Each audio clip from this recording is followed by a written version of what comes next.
Կենտրոն հեռուստաընկերությունը և Drive Media-ն ներկայացնում են։ Ողջույն, այսօր միասին շարունակում ենք ուսումնասիրել վարորդական քննության հարցաշարերը։ X-Drive-ի հետ յուրաքանչյուր դաս ձեզ մեկ քայլ ավելի է մոտեցնում հաջող քննությանը։ Կարծում եմ արդեն պատրաստ եք, որպեսզի միասին շարունակենք թեստ 11-ը։ Ողջույն ընկեր Արթուր։ Ողջույն Սուզան ջան։ Ինչպե՞ս եք։ Շատ լավ, շնորհակալություն։ Դու ինչպե՞ս ես։ Ես էլ եմ լավ, շնորհակալ եմ շատ։ Այսօր շարունակում ենք թեստ 11-ը, չէ՞, 11-րդ հարցից։ Այո, շարունակում ենք։ Ու մի անգամից անցնենք շարունակության հաջորդ հարցին։ Առաջին հարցը, ավելի ճիշտ 11-րդ հարցը, կապույտ ավտոմոբիլը խաչմերուկը կանցնի։ Այստեղ ունենք մեքենա, որը ճիշտ ասած ուզում եմ ձեզ հարցնել, ինչ մեքենա է, դերին գույնի։ Ну, սա մուլտիպլիկացիոն իհարկե նկար է, այդքան պետք չի իր վրա կենտրոնանալ, բայց կարևորը միացրել է իր լույսային եւ ձայնային ազդանշանն ու ոստիկանի մեքենա է։ Հա, ոստիկանի։ Նրան պիտի զիջենք ըստ կանոնների։ Պիտի զիջենք։ Շատ լավ։ Դե եթե անկախ նրանից ստոպա թե չէ։ Ահա, եթե մի անգամ ստեղ կարա լուսացույց էլ լինի, իր համար կարմիր ազդանշանը արգելող, բայց նա ունի այդ դեպքում իհարկե առավելություն։ Այսինքն առաջինը կանցնի ոստիկանի տվյալ տրանսպորտային միջոցը։ Ստեղ մեզ հարցնում է կապույտը, չէ՞։ Երկրորդը կանցնի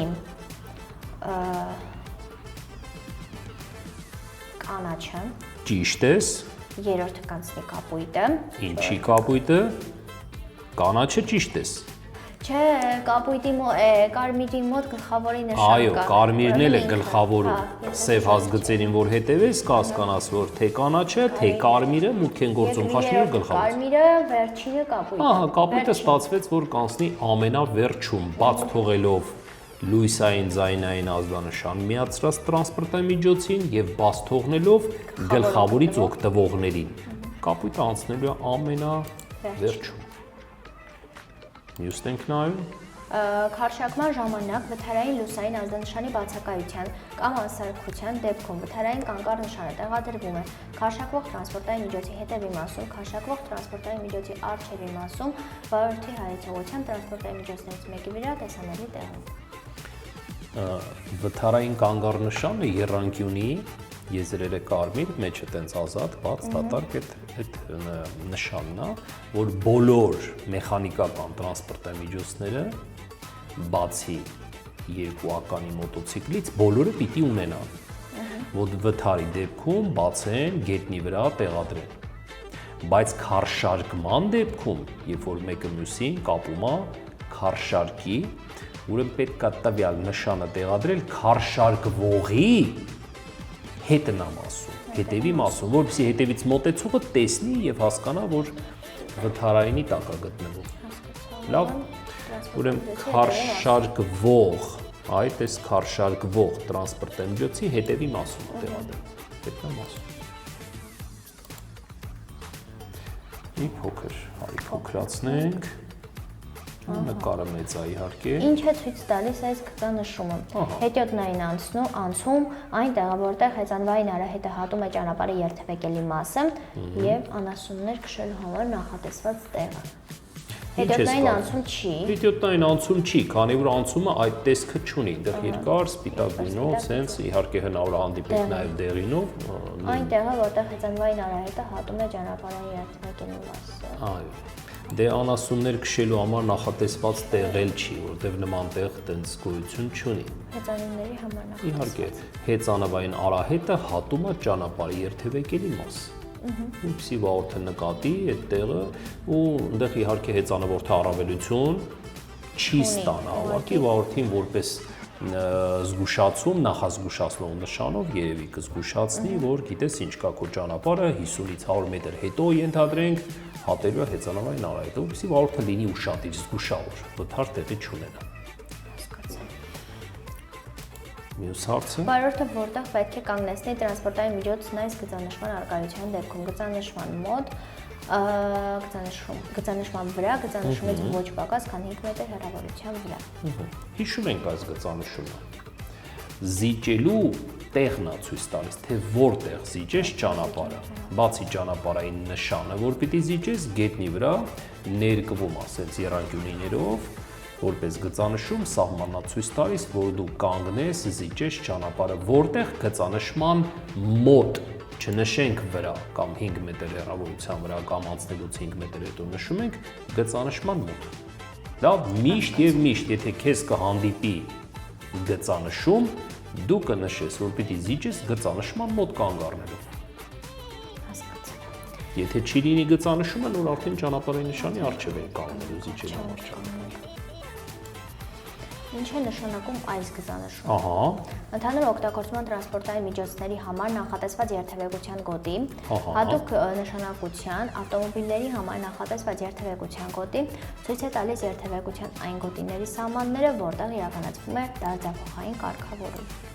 Այս նշանը ճիշտն ասած իմ համար անծանոթ է։ Ահա։ Հիմա արի հերթով նայենք։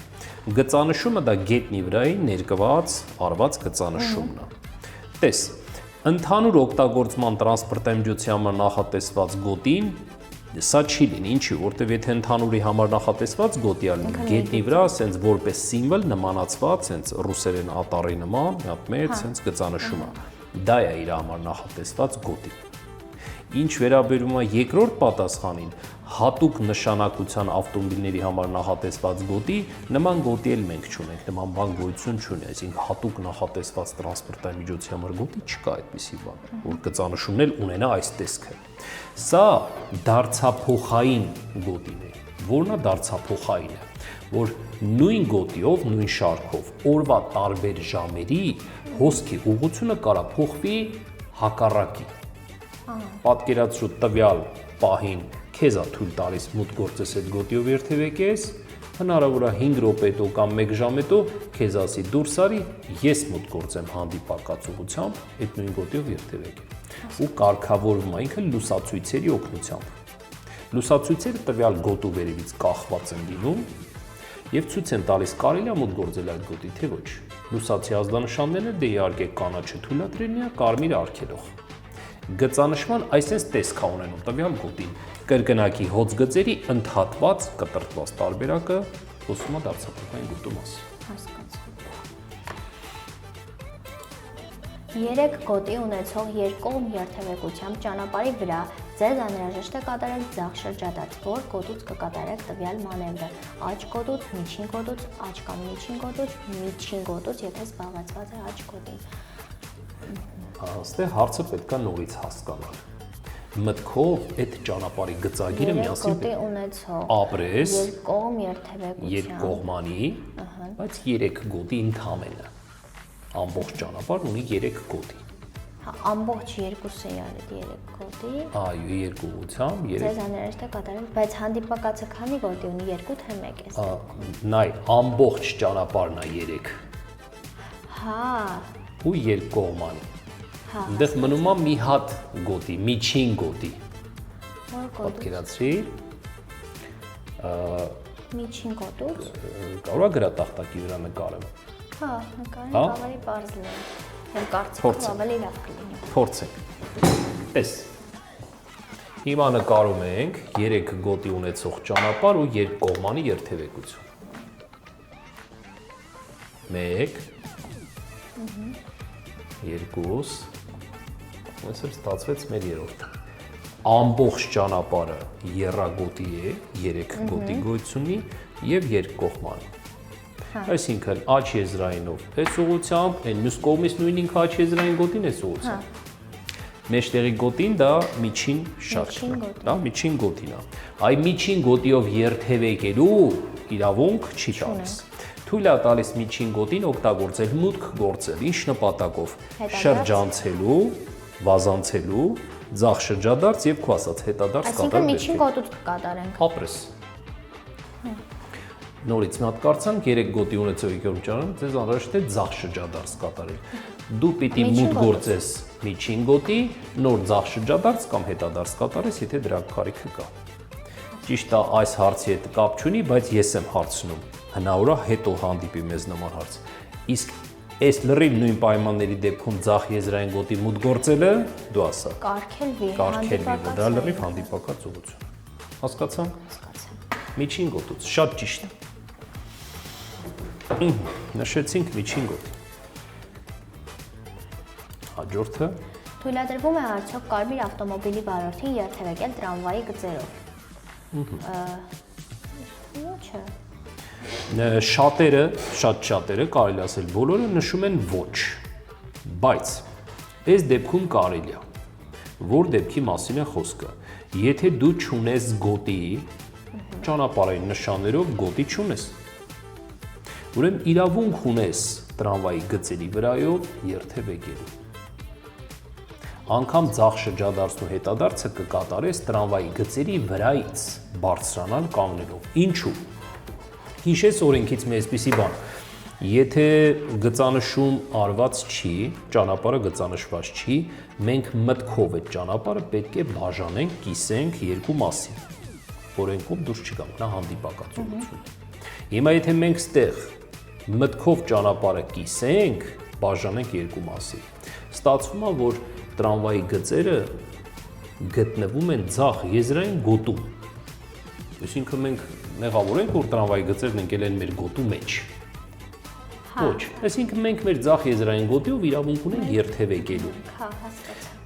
Իսկ եթե գոտի կունենաս ճանապարհային նշաններով շարք գոյություն կունենա, դու պիտի քո գոտիով երթևեկես տրամվայի գծերի վրայով երթևեկելու։ Հիմա նորից մի փոքր ավելի կարճ, բոլորի համար եմ ասում։ Ունես գոտի նշաններով, քո գոտիով կերթևեկես, չես ունենա գոտի, իրավունք կունենաս տրամվայի գծերի վրայով երթևեկել։ Հիմա ստեղ մենք շարք չունենք, տրամվայի գծերով կարելի է երթևեկել։ Հասկացա, այսինքն Թույլատրվում է այս դեպքում։ Որ ուղղությամբ է թույլատրվում երթևեկությունը։ Ուղիղ եւ դեպի աջ առաջին անցումով, դեպի աջ առաջին անցումով, դեպի աջ երկրորդ անցումով, դեպի աջ առաջին եւ երկրորդ անցումներով։ Ինչ ես կարծում։ Դեպի աջ առաջին անցումով։ Ճիշտ ես։ Մենք ունենք ստեղ լրացուցիչ ավելացված սեկցիա։ Սեկցիան մեզ թույլ է տալիս աջ։ Բայց միայն առաջին անցումով։ Երկրորդով արդեն կարմիր լուսացիչն է։ Երկրորդ անցումից օգտվելու համար այս դեղին մեքենայի վարորդի ուղիղ շարունակիր երթևեկությունը, բայց ուղիղ թույլ չի տալիս կարմիր ազդանշանը։ Ստացվում է, որ ինքը միայն աջ կարող է գործել ու կօգտվի այդ դեպքում առաջին անցումից դեպի աջ առաջի անցումով։ Մյուս հարցը։ Խաչմերուկն առաջինը կանցնի։ Կարմիր ավտոմոբիլը, կապույտը եւ կանաչը։ Առաջինը կանցնի կանաչ ավտոմոբիլը։ Ինչու՞։ Որովհետեւ կանաչը լուսացույցը իրանցն է, իսկ սեկցիա օգտվողը պիտի զիջի։ Շատ ճիշտ ես, շատ ճիշտ ես։ Սեկցիա օգտվողը եթե պիտի զիջի, այսինքն կարմիրն է օգտվում սեկցիայից։ Դրանից հետևություն կանաչն առաջինը կանցնի երկրորդը կարմիրը, վերջինը կապույտը։ Ահա, կապույտի համար հասկանում ենք, որ կապույտը ուղիղ շարունակող է, ազդանշան չի միացել, ուղիղ է գնալու, իսկ ուղիղ գնալ չի կարելի, քանի որ լուսացի ազդանշանը կարմիր է, ինքը պիտի կանգնի։ Առաջինը կանցնի կանաչ։ Սեկցիայից օգտվողն էլ պիտի զիջի ճանապարհը, կարմիրը պիտի զիջի։ Այստեղ խաչմերուկը ըստ հարցի առաջինն անցնում է կանաչ ավտոմոբիլի վարորդը։ Շատ ճիշտ է։ Նույնիսկ ենք փորձում։ Ու մեր վերջին հարցը, որովայնային ներքին արյունահոսության կասկածի դեպքում օգնություն ցուցաբերելիս պետք է պարկեցնել տուժածին եւ վնասված քինձ սառը թռչոց տեղադրել, որովայնի տակ ջեռակ տեղադրել, որովայնին ճնշող վիրակապ տեղադրել, տուժածին մեծ քանակով հեղուկ տալ խմելու։ Որը կնշեիր դու։ Ահա։ Եվ վնասվածքի սառը թռչոցն էլ։ Սառը թռչոց ենք տեղադրում։ Արի մյուս պատասխաններն ունենք, որովայնի վրա տաք ջեռակ տեղադրել, որովայնը դե գիտենք, չէ, փորի հատվածն է։ Եթե ինչ որ տաք բան տեղադրենք, ինչա տաքից տեղ ունենում, արյան անոթները, մազանոթները, երակները լայնանում են, այդ արյունահոսությունը ավելի կուժեղանա, եթե ներքին արյունահոսությունը։ Մյուսը դե ճնշող վիրակապ, որովայնի վրա տեղադրել հնարավոր չի, որտեղ որ սեղմելով կապեն, այդ մարդը չի կարողանա շնչել, իհարկե դժվարանա։ Տուժածին մեծ քանակով հեղուկ տալ խմելու էլի չի լինի, որտեղ մեծ քանակով հեղուկ տաս, էլի որովայնը չէ կընդարձակվի, էլի անոթները կլայնանան, նորից արյունահոսությունը կուժեղանա։ Չարկես հնդուրացին ու վնասվածքի սարը։ Սառը թռչոց ենք տեղադրում։ Դե սառը թռչոց, սառը շատ կարևոր է, ինչու՞։ Սառը միշտ ցավը մեղմացնում է։ Դա կարևոր բան է, որ ցավը մեղմանա, դե սառը թռչոցից էլ արյան անոթները, մազանոթները կծկվում են, նեղանում են, ավնասությունը կդադարի։ Եթե անգամ չդադարի էլ սառը այնպես վնաս չի լինելու իհարկե սառը թռչոցը։ Հա, դրանով վնասել չի լինի, չի ստացվում։ Ամենայն դեպս ճիշտ պատասխանը սա է։ Շնորհակալ եմ շատ դասի համար։ Բավականին մատչելի եք բացատրում, մեր YouTube դիտողներն են դա նկատել։ Շնորհակալ եմ շատ։ Հիմա եթե թույլ կտաք, անցնենք մեր մի քանի հարցերի պատասխանը։ Փորձենք։ Խնդրել են, որպեսզի անդրադառնանք թեստ 3-ի 17-րդ հարցին։ Չգիտեմ հիմա հարմար է։ Իհարկե, թեստ 3-ի 17 7 հենց հիմա գործենք թեստեր, գտնենք թեստ 3-ը եւ 17-րդ հարցը։ Ահա։ Երկկողմ երթևեկությամբ գծանշված ճանապարհների 3 գոտու առկայության դեպքում բացառությամբ երթևեկության տարածափոխային կարգավորման ճանապարհների, որոնցից միջինն օգտագործվում է երկու ուղղություններով, երթևեկության համար ձախ եզրային գոտի մուտք գործելը թույլատրվում է, արգելվում է։ Այս մեր նոր բացատրած թեման չի։ Սա իհարկե պատահականություն էր, մենք ինչ որ հատուկ չենք արել այդ հարցին անդրադառնալու համար, բայց եկեք նորից։ Միայն բազացի շրջացման ձախ շրջադարձի կամ հետադարձի համար։ Չէ։ Հարցը պիտի հասկանանք։ Տես ինչ ասում, երկկողմ երթևեկությամբ գծանշված ճանապարհ։ Մեր նկարածն է այն ինչ որ գոյություն ունի գրատախտակի վրա։ Շեշտում է փակագծերում բացառությամբ դարձափոխայինի, որտեղ քիչ առաջ ասենք դարձափոխային գոտիով հոսքի ուղղությունը նույն գոտիով կարա փոփոխվի։ Որոնցից միջինն օգտագործում է երկու ուղղություններով երթևեկելու համար։ Հիմա ամենակարևորը ստեղ նախադասության ամենավերջը ձախ եզրային գոտի մուտք գործելը Չէ, կարքել։ Քիչ առաջ հենց դու այդ հարցին պատասխանես։ Հիմա նորից կանգնեմ, չէ, նորից կանգնեմ։ Հանդիպակաց է լինում։ Ապրես ձախ եզրային մուտք գործելը կլինի լրիվ հանդիպակաց, որը թույլատրելի չի։ Ես Կարելի է դատեցի միջին միջինը, գոտի։ Հա, միջին գոտին շրջադարձ, հետադարձ, վազանց եւ շրջանցում։ Այս նշված մանևրները կատարելու համար ընդհանրապես կարգելվի, որովհետև հանդիպակաց է վթար։ Всё, ձախ շրջադարձը, տես ես կապտացրել եմ էկրանը, որ ավելի տպավորիչ լինի, ձախ եզրային գոտի մուտք գործել նշում ենք արգելվում է։ Եվ խնդրել են, որ թեստ 6-ում B եւ C կարգի տրանսպորտային միջոցները վարելու իրավունք ունեն 18 տարի լրացած անձինք, բայց ուրիշ թեստերում C կարգը տրվում է 21 տարի լրացած անձանց, կբացատրեք ինչու։ Արի թեստ 6-ը չբացենք, մի անգամից ասեմ։ Այո, C-ն բեռնատարն է։ Էլի մեզ դիմողը ուշադիր չի կարդացել այնտեղ, ես համոզված եմ, հիմա եթե կարդա կգտնի։ Ինչա գրված C-ն բեռնատարն է։ C-ն տրամադրում են 18 տարին լրացած անձը։ Բայց այնտեղ հարցերի մեջ կա նաև միջազգայինի դեպքում։ Հետի վարորդական իրավունքի վկայական է, որ տեղական, այսինքն հայկական պրավայի դեպքում 18 տարին։ Իսկ միջազգայինի դեպքում այո, այդ թիվը փոխվում է 21-ի։ Համոզված եմ, որ շփոթմունք եղել է հենց այդտեղ։ Հասկացա։ Շնորհակալ եմ շատ հարցերին պատասխանելու համար։ Կարծում եմ մեր դիտողների համար էլ բոլորի համար էլ պարզ դարձան բոլոր անհասկանալի հարցերը։